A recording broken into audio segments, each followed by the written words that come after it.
अरे ओ कल मुही, बैठे बैठे क्या मेरा मुंह देख रही है? देख नहीं रही हवा का झोंका आया तो ये बची खुची छत भी उड़ जाएगी। जब से तू इस घर में आई है मेरे बेटे को निगल गई। भारी बारिश क्या आई, मेरा कमाऊ बेटा ही चला गया। तू तो पनौती है, पनौती। माँ जी ऐसा मत कहिए, जी जीते जी चले गए, इसमें मेरा क्या कसूर? मैं तो दिन रात आपकी और बच्चों की सेवा में लगी रहती हूँ। जबान मत लड़ा, कामचोर कहीं की। जाकर बच्चों के लिए दाना ढूंढ। सुबह से तिनका भर अनाज नहीं आया घर में। तभी रानो के दो छोटे बच्चे गुड़िया और कुकू रोते हुए रानो के पास आते हैं।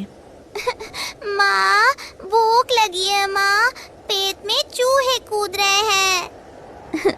हाँ माँ, कल रात से पानी के अलावा कुछ नहीं मिला, कुछ खाने को दो ना माँ। मेरे बच्चे, मेरी जान, तुम रो मत, माँ अभी जाती है, तुम्हारे लिए मीठे मीठे दाने लेकर आएगी। आई बड़ी लाड लड़ाने वाली। दाना तो ऐसे लाएगी जैसे इसके बाप का गोदाम भरा हो जंगल में।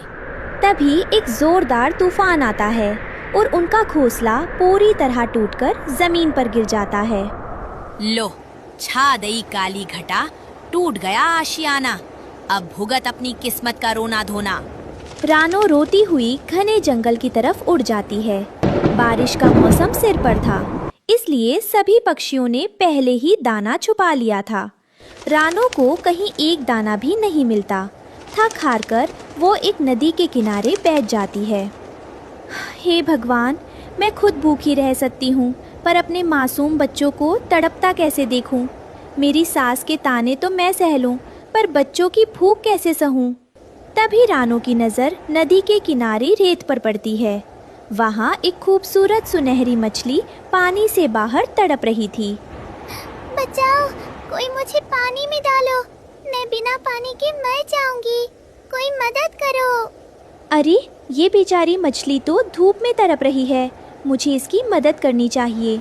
रानो बिना देर किए अपनी चोंच से उस भारी सुनहरी मछली को धीरे धीरे घसीटकर नदी के गहरे पानी में धकेल देती है। पानी में जाते ही मछली में जान आ जाती है। तुम्हारा बहुत बहुत धन्यवाद प्यारी चिड़िया, तुमने आज मेरी जान बचाई है।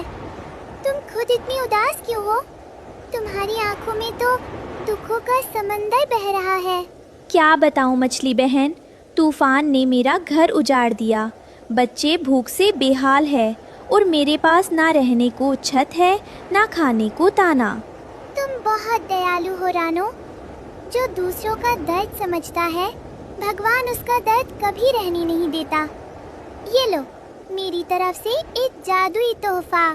मछली पानी में डुबकी लगाती है और चोंच में एक चमकता हुआ जादुई मोती लेकर बाहर आती है। ये जादुई मोती नहीं, तेरी अच्छाई का फल है।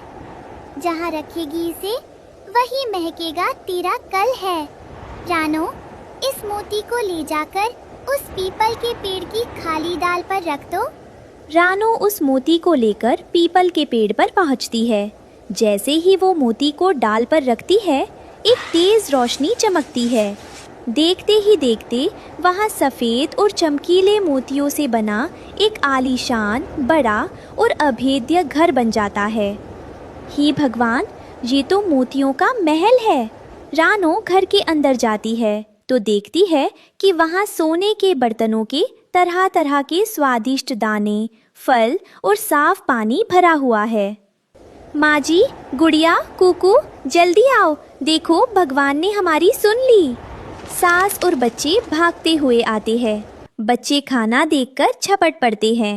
वाह माँ, इतने मीठे फल, मेरा पेट भर गया। माँ, अब हमें बारिश में भीगना नहीं पड़ेगा। ये घर कितना मजबूत है।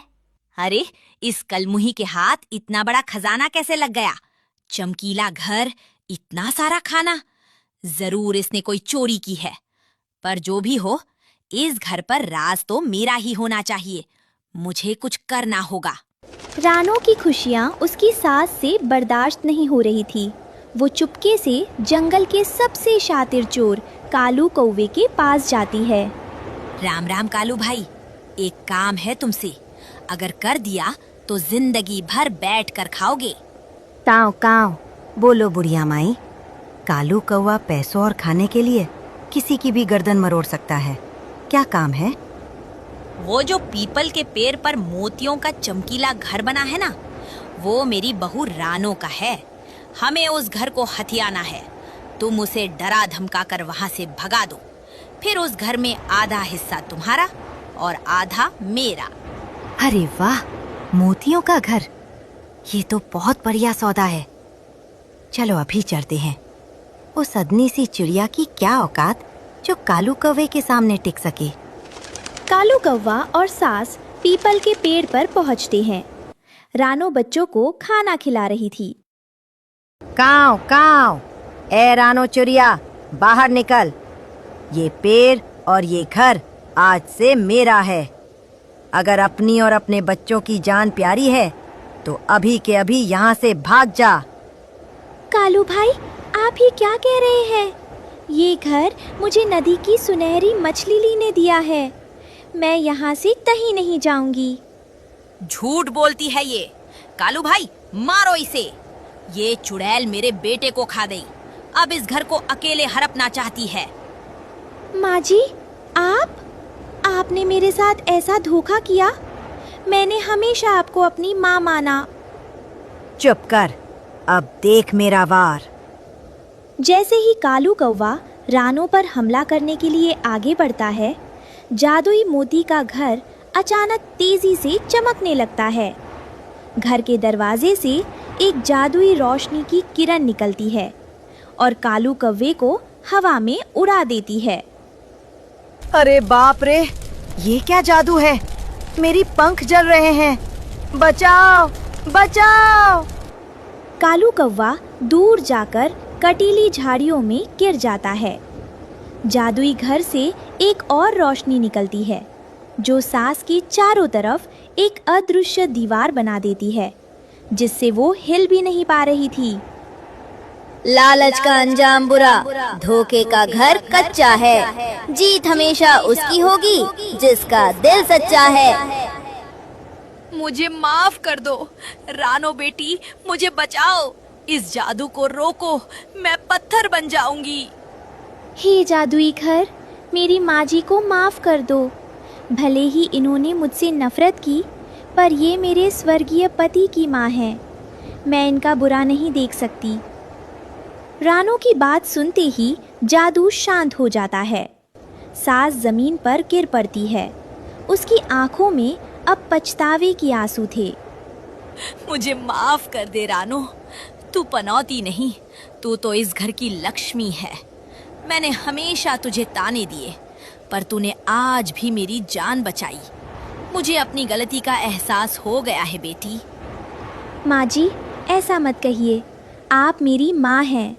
अब हम सब इस जादुई मोती के घर में हमेशा साथ खुश रहेंगे। इसके बाद रानो चिड़िया, उसके बच्चे और उसकी सास सभी उस जादुई घर में मिलजुल कर खुशी खुशी रहने लगे और सास ने रानो को कभी परेशान नहीं किया। इस कहानी से हमें सीख मिलती है कि नेकी और भलाई कभी खाली नहीं जाती और लालच की राह सिर्फ बर्बादी की ओर ले जाती है।